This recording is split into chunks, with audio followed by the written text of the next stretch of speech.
Good evening, and welcome to the 15th Annual Riverside Township Radio Players Christmas Show. My name is John Gelsomino, and I am serving as the December director for this year's shows. Tonight we'll be presenting episodes from two of the most popular series of old-time radio. First up, we will present the Jack Benny program in an episode entitled Jack Buys Don Shoelaces for Christmas. Our second program is a morality tale from the writers of Suspense. Christmas for Carols, a story of a desperate man trying to figure out the right thing to do. The common theme tonight, besides the holiday, is Dennis Day. Besides the role of himself in the Jack Benny program, Dennis Day is the star of this episode of Suspense. We present these programs tonight mindful of the terrible tragedy that took place in Newport, Connecticut this morning. We believe it would be insensitive and irresponsible to not acknowledge the sad loss of life that could take place in any community. As the President said this afternoon, these events are happening way too often. We hope to bring some normalcy to this terrible day, but our thoughts are with the families, friends, and especially children most affected by this horrible act. Our hope is to proceed respectfully and appropriately with our programs tonight. Jack Benny had been only a minor vaudeville performer, but he became a national figure with the Jack Benny program that ran from 1932 to 1948 on NBC, and from 1949 to 1955 on CBS. It was consistently among the most highly rated programs during most of that run. On April 6, 1932, the NBC Commercial Program Department arranged for an audition of Jack Benny for Canada Dry. Benny came to radio on the Canada Dry program beginning May 2, 1932, on the NBC Blue Network, and continuing there for 6 months until October of moving to the show to CBS that month.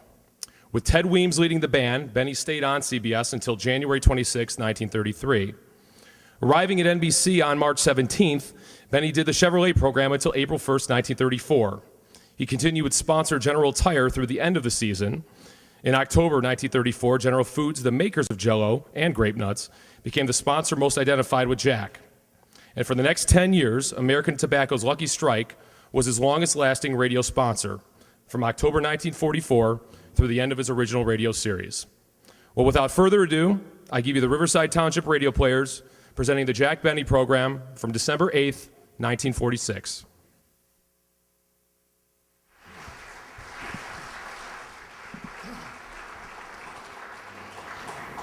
It takes fine tobacco to make a fine cigarette. And year after year, at market after market, independent tobacco experts, men who spend their lives buying, selling, and handling tobacco, can see the makers of Lucky Strike consistently select and buy that fine, that light, that naturally mild tobacco. Fine, light, naturally mild tobacco. Yes, Lucky Strike means fine tobacco. And this fine Lucky Strike tobacco means real, deep-down smoking enjoyment for you. So smoke that smoke of fine tobacco. Lucky Strike, so round, so firm, so fully packed, so free and easy on the draw.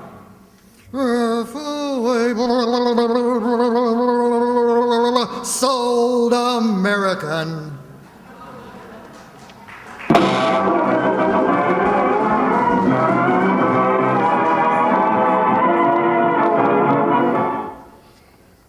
The Lucky Strike program starring Jack Benny with Mary Livingston, Phil Harris, Rochester, Dennis Day, and yours truly, Don Wilson.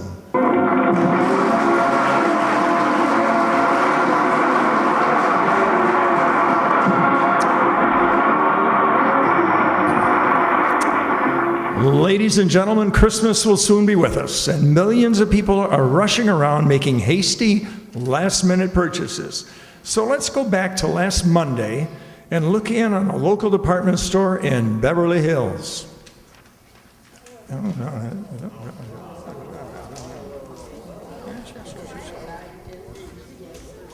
Have you made up your mind yet, mister? Well, I don't know. That was Monday. We now bring you up to Wednesday. Same store. Now look, mister, you've examined them both very carefully. Haven't you made up your mind yet? Gee, I don't know which one I want. That was Wednesday. We'll now bring you up to Saturday. Same store. Gosh, I wish you hadn't shown me both of them. Let me see that first one again. Now look, mister, I got a husband and 5 kids. I haven't been home in a week. Now, make up your mind, will you? Gosh, I can't decide. This one looks nicer, but the other seems to be more durable. Oh, Jack, for heaven's sake, shoelaces are shoelaces. Mary, when you're buying a gift for somebody, you don't rush into things. Now let's see. If I take the other... Oh, pardon me. Hello? Yes? Oh, thanks. Thanks for telling me. Goodbye. Gee, it's so hard to... Look, mister, I want to go home. I'm about to have my 6th kid now. Oh, well, congratulations. A new baby? Do you mind if I buy something for the little fellow? No, why don't you buy him a razor? A razor? Yeah, by the time you pick it out, he'll be old enough to use it. That's an old joke. It was new when we came in here. Well, look, miss. I'll take these shoelaces. The shorter ones. Well, thank heavens. Now, do you want the metal tips or the plastic tips? Here we go again. I'll take the plastic ones. The metal ones rust. You're right, Jack. But of course, you know the plastic ones crack. Oh. Well, then wait a minute. Let me see. Oh, listen, if that phone rings again, I'm going to punch you right in the nose. All right. Give me the metal ones. Yes, sir. I'll pick them up later. I'm opening a charge account. Come on, Mary. Mary, you have my Christmas list, haven't you? Yes, here it is. What does it say? It says, Dear Jackie boy, I couldn't meet you last night because a customer spilled a chocolate soda all over my uniform. So I had to stop and... The list is on the other side. Give it to me. Wait a minute, Jack. Who's Josephine? The little blind car hop at Simon's Drive-In. She used to work at the Glendale branch, but they promoted her to Beverly Hills. Gee, I hope that chocolate soda incident doesn't send her back to Glendale. You know, she's very pretty, Mary. The drive-in uses her picture in all their newspaper ads. Oh, yes, I remember. She was Miss Cheeseburger of 1945. Yeah, she'd have made it this year too, but her mustache was on crooked. Just goes to show you, fate, a little thing like that. Let me see that list, Mary. Here. Can I help you, young man? Help me? Yes, you've been standing in front of the counter for 10 minutes. Oh, I'm sorry. I'm confused. Well, that's understandable. You're confused because it's Christmas time. You've got the Christmas spirit, though. You're doing your Christmas shopping, and you're looking at so many different things. Well, that explains why I'm confused in December. What about the other months? Well, I wouldn't know about that. Oh, well, gee, I'd like to get something for my parents. Oh, your mother and father, huh? Yeah. How'd you know? I just figured it out. Oh, I know. I think I'll get my mother a new corset. Well, don't you think she should come down and pick it out her own corset? Oh, Mother hasn't left the house for 3 days. Is she sick? No, the string broke on her old one and she can't get through the door. Oh, that's too bad. Yeah, we were spending a quiet evening at home when boing, and steel stays flew in all directions. Oh my goodness. Was anybody hurt? No, but my father got pinned to the wall. Anyway, wrap me up that size 44 corset and I'll take it with me. Yes, sir. Now, let's see that list again, Mary. Oh, yes. A dozen blades for Phil, some handkerchiefs for Rochester, and some little toy for Dennis. You told me at Ciro's last night you were going to buy Dennis a grand piano. Last night I had 4 glasses of Muscatel. I'm all right now, so where's the toys department? Wait a minute, Jack. What about your producer, Robert Ballin? Oh, yes.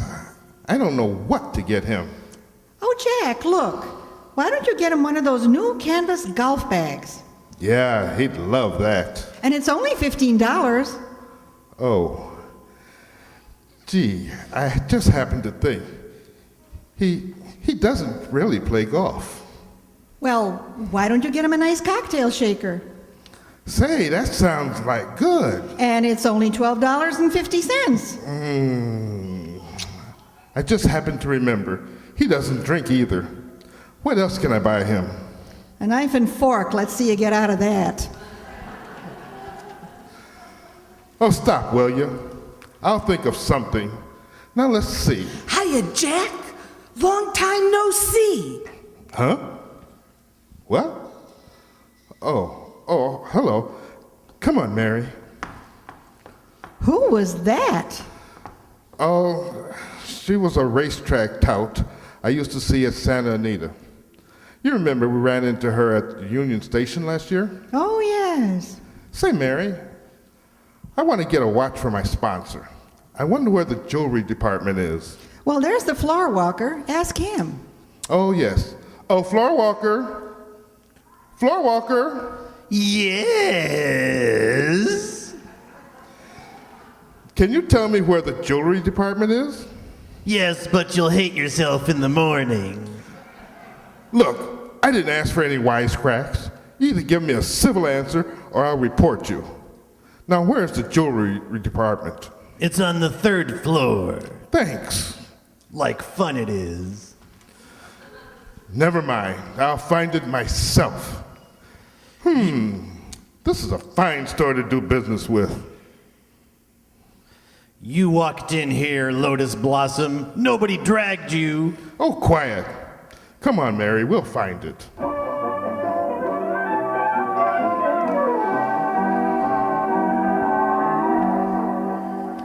Mary, let's go upstairs and get that watch for my sponsor. We'll take one of these elevators. Number 5 is just about to go up. Yeah, let's hurry. Hey, you're Jack. Hey, Jack. Huh? Oh, it's you again. Yeah, come here a minute. What is it? Where you going? Upstairs. Which elevator you taking? Number 5. What? Take number 3. It'll beat 5 to the top by 2.5 floors.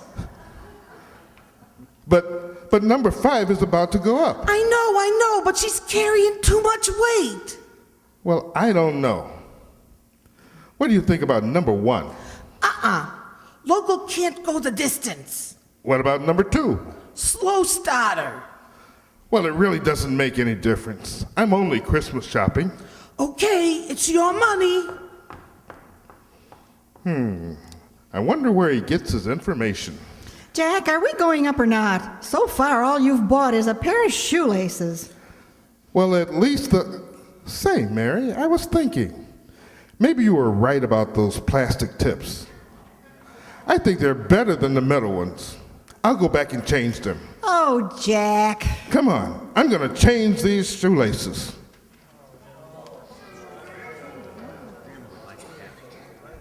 Pardon me, miss. Would you mind waiting on me, please? Why, yes, sir. What can I do for you all? Well, honey child, where you all from? Alabama. You know that's down south. Well, corn ma pone and mint ma julep. Shake hands with a fellow rebel. Oh, are you from the south, too? Am I from the south? Just run your hands through my hair and feel those boll weevils. Well, I declare. Say, wait a minute. Your voice is awfully familiar. Haven't I heard it before? Why, sure you have, babe. I'm Phil Harris, the Texas Toscanini. Well, imagine that. Just wait till I tell the other girls that I waited on Phil Harris. Now, what would you like to buy? Well, sugar, I don't know. Well, how would you all like to see something nice in lingerie? Now, honey, you know you shouldn't throw me a line like that. Aw, gee, Mr. Harris, you're so cute. Yeah, everybody notices it. You know, Mr. Harris, you're so much different than I pictured you'd be. On the radio, you're such a braggart. You sound so conceited. I know, but it ain't really like that, honey. But Benny's writers always write me that way. His writers? Yeah, every time they get hold of a beautiful hunk of man, they make him conceited. Now, look, let's see what can I get for my wife. Oh, I know. Give me one of them negligees there. Yes, sir. Shall I wrap it as a gift? Yeah, and fix the package up so she can't peek into it. You know, seal it all over with some of that there scotch and soda tape. Well, I'll have it wrapped up for you in just a minute. But look, mister, plastic tips or metal tips, what difference does it make? Well, it's a gift, and I want it to be right. But those other shoelaces are more expensive. I don't care. I'll take them anyway. When he buys shoelaces, money is no object. That's right. Give me the expensive ones. All right, you're not hurting me. I work on commission. Just wrap them, and I'll pick them up later. Come on, Mary.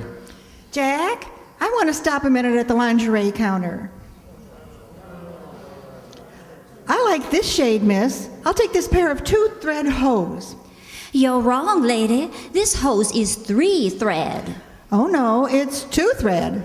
I beg your pardon, but it's 3-thread. Listen, sister, don't argue with me. Not so long ago, I was standing right where you are. That's telling her, Mary. Well, hello, Mr. Benny. I see the Yuletide is catching up with you. Huh? Oh, hello, Mr. Kitzel. Are you doing your Christmas shopping? The things I am buying. For my little daughter, I am buying, you should excuse the expression, a piggy bank. Uh-huh. And my little boy is at the age where he is going in for sports. But I don't know what to get him. Why don't you buy him a badminton set? I'll pay a little more and I'll get him a good minton set. What? Christmas. Christmas only comes once a year. I guess you're right. But I am having trouble finding what my wife wants. On what's that? A mish-musher. A what? A mish-musher. Oh, no. You mean a mix master. That's right, a mix-musher. Well, I'm sure you'll find one in the appliance department. Thank you. Well, goodbye, Mr. Kitzel. Goodbye. Mary, while you're buying the stockings, I'll go over to the toy department to get something for Dennis. All right, Jack. I'll see you later.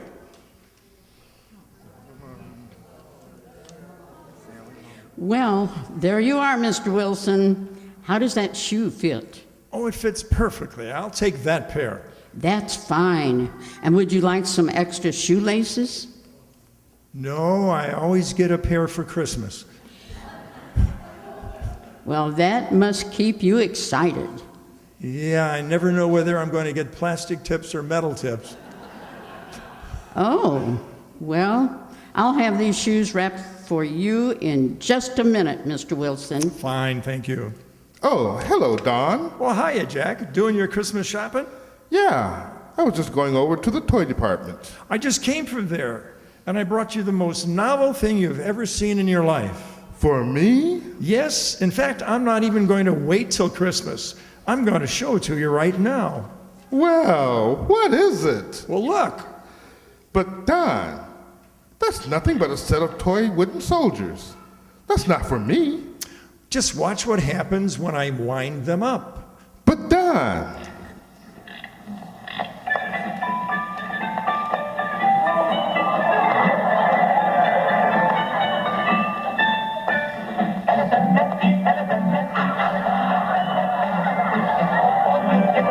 It's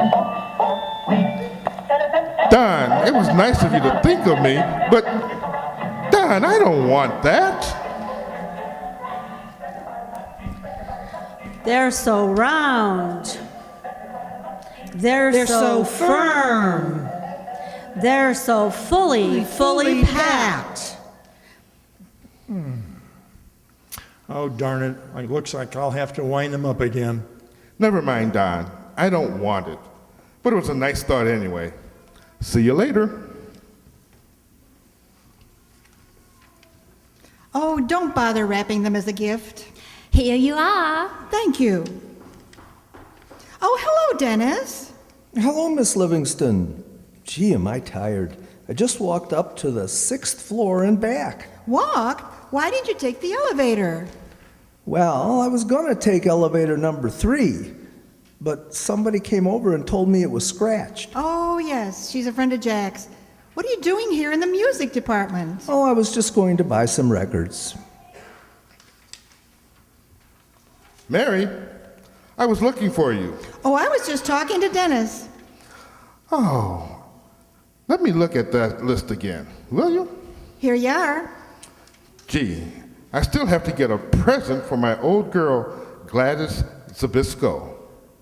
I don't know what to get her. Do you think she'd like a lipstick? I don't know. Has she got lips?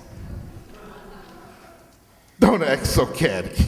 I think I'll buy her a bottle of perfume. And let's see, what else? Oh, yes, I'll have to send something to Fred Allen. Fred Allen? I didn't know you and Fred exchange gifts. Oh, sure. This year I'd like to get him something he needs. I wonder what department sells plasma. Oh, well, come on. I'll get the perfume first. I think it's right over there. Oh, look, there's Jack Benny. Hello. What's that? May I have your autograph, Mr. Benny? My autograph? Yes, it will make me so very happy. Yes, indeed, so very happy.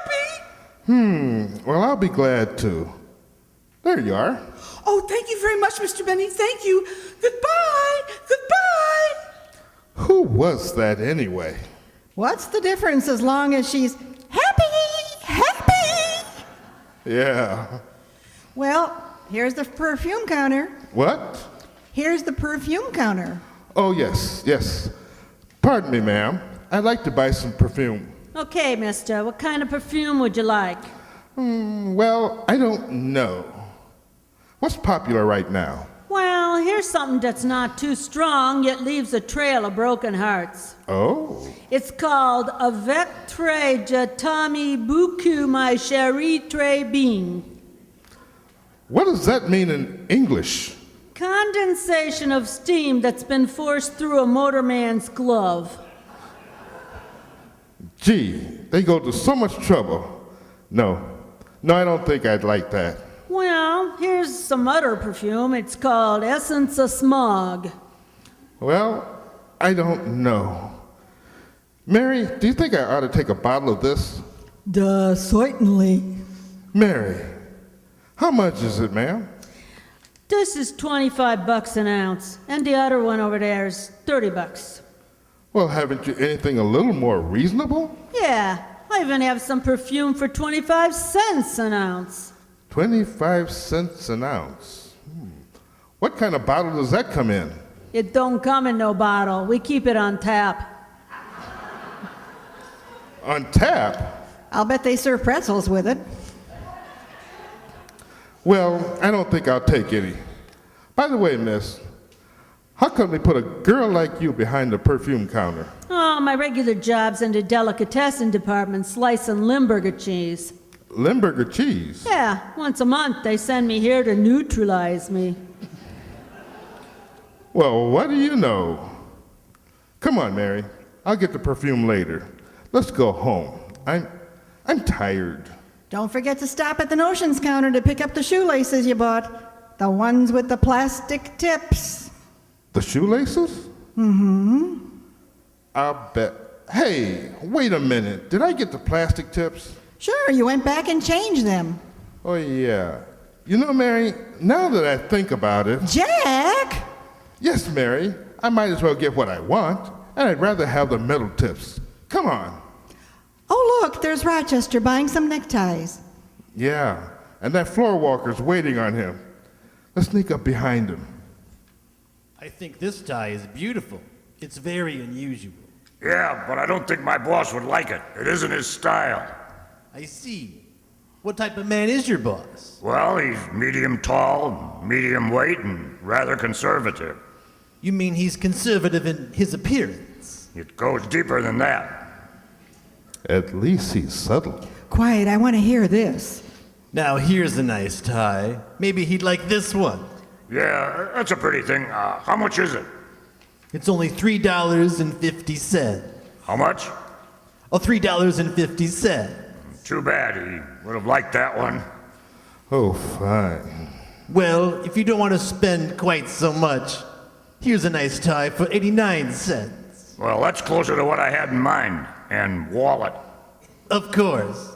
It might be a little too plain for your boss. Is he a young man? No. Is he middle-aged? No. Is he elderly? Wrap it up. Rochester Van Jones. Oh, hello, boss. I didn't see you. I know you didn't. And don't be buying me any 89-cent tie. You keep out of this. I'm working on commission. I will not. Now look, Rochester, you've been with me 10 years now, and I've been very nice to you. I've always tried to make things pleasant for you and keep you happy, haven't I? I'd like to hear Judge Goldborough's opinion on that. Never mind. Now, I'm leaving you here, and I want you to decide for yourself whether or not I'm worth more than an 89-cent tie. Come on, Mary, let's go. Say, Mary, which tie do you think Rochester's going to buy me? The one for $3.50 or the one for 89 cents? Well, if you were Rochester, which one would you buy? I'll fire that guy. Oh, here we are, Mary. Here's the notions counter. Oh, say, miss, Yes? about the shoelaces I bought. Oh, yes, I've got them all wrapped up. Here you are. Well, I've been thinking about the plastic tips, and I think the metal tips would be much better. No. But all I want to do is change them. Change them, he says. This can't be happening to me. This must be a dream. Look, miss. I've always been a good woman. I always did the right thing. Look, miss. I worked hard in this store. I was a loyal employee. Look, clerk. When Christmas season started, they gave us our choice of departments. I know, but... I could have had any counter I wanted, but I took shoelaces. Look. Shoelaces, and why? Because I thought it would be easy, simple. Lady. Metal tips, plastic tips, and we got rubber tips too. But I wouldn't tell you. I wouldn't tell you. I wouldn't tell you.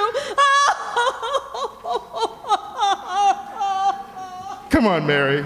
There's a crowd for me. Let's get out of here.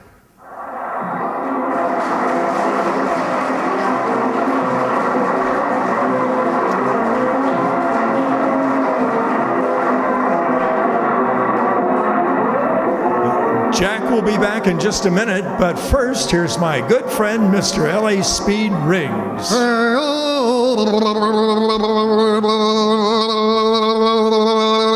Sold American.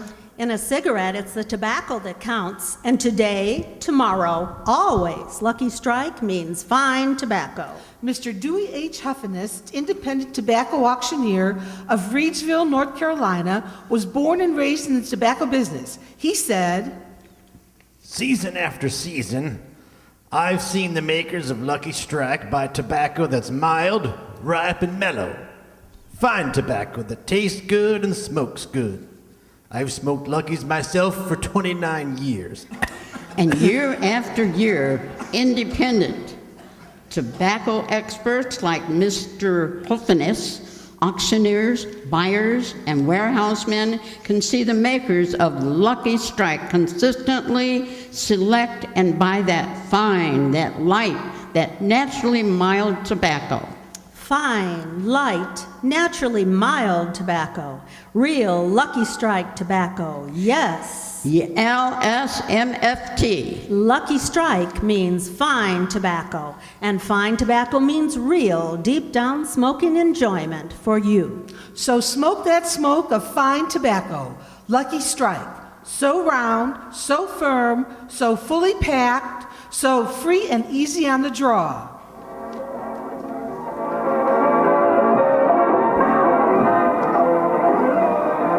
Say, Mary, that department store was certainly crowded, wasn't it? It sure was. And they had so many people working there. Yeah, you're right. And you know those little wooden soldiers that sang? They sounded just like the quartet, the Sportsmen. I was going to mention my writers too, but they wouldn't even come to the end for the show. They stayed in Palm Springs. I hope they run out of suntan oil. Good night, folks.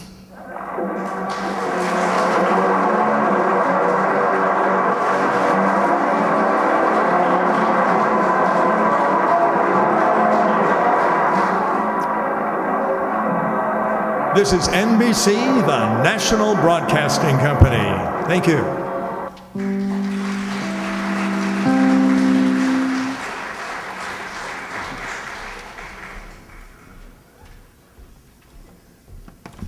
Let's meet the cast that brought the Jack Benny program to life tonight. First, the Lucky Strike team included Nell Brennan, Sue Godzinski, Judy Marsh, and Herb Thompson.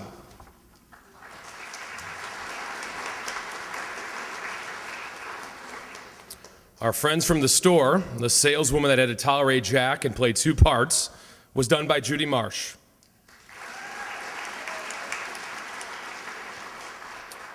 Rochester and Mr. Kitzel were played by Dave Sanchi. Donna Amesmeyer was Viola. Nell Brennan was Sandy and Jerry. Sue Godzinski was Leeds and Ruben, the racetrack tout. Marty McNulty did sound effects and was Nelson the floor walker.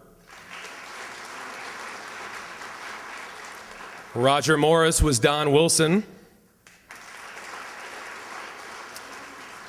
Jay Summerfield played Dennis Day. Phil Harris was played by Herb Thompson.